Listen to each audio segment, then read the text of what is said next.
am.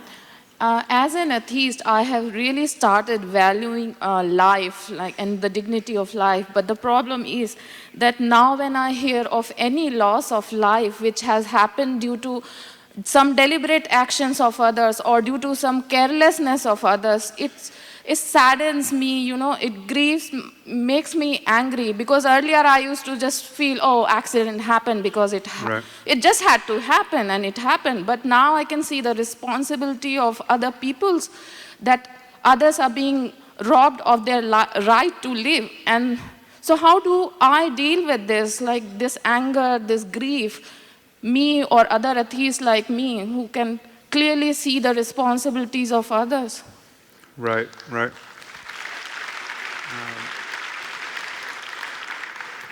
Well, as I said, the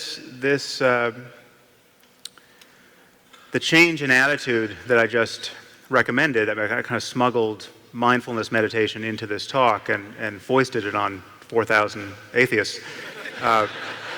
So you're now all Buddhists. I'm sorry to have done that to you.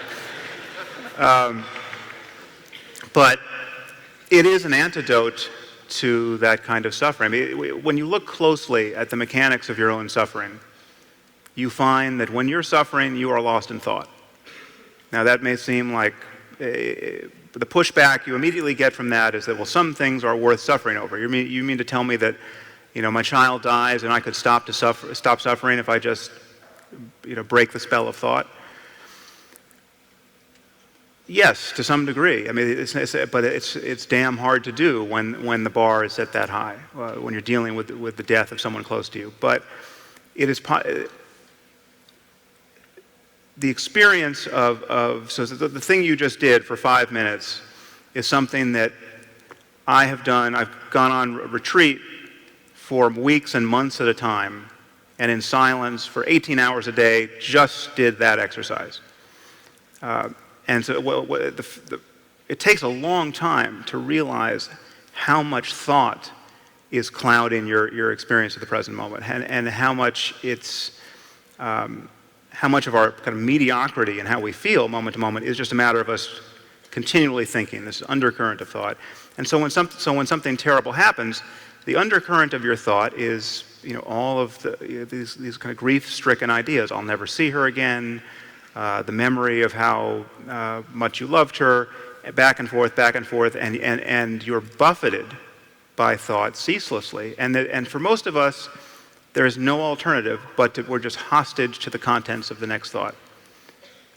And if there's relief to be found in the face of death and loss, the relief is to bear down upon the present moment and become interested enough in the present moment so that you can notice that to some degree consciousness is equanimous even in the presence of that kind of emotional pain. And it does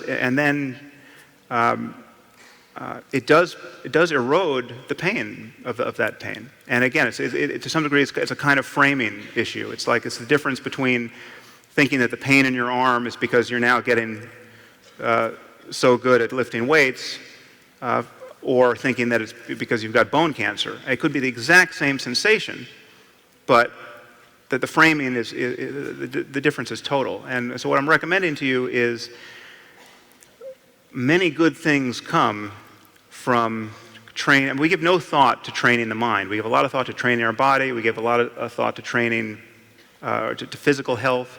We give a lot of thought to getting more information, education, understanding more about the world, more facts. We give very little thought to training attention itself. And one of the dividends paid, and there's a fair amount of neuroscientific research on this point, on specifically the point of mindfulness meditation, is that emotional self-regulation and many cognitive improvements, many good things happen when you can actually just drop your stress and the automaticity of thinking for a moment and just be aware of the next sensation, the next thought, the next moment of a mood. And there's just our experience is a flow in the present moment, and there's relief to be found there, but it can be kind of hard won. It takes training. It takes a commitment to not merely brooding and thinking, and that's Again, I'm not discounting the utility of thought, and I'm not discounting the importance of sorting out the world. You know, there's a quietistic bias among meditators that I think is completely dysfunctional. And we don't want a culture of people who are not engaged and not trying to improve the world.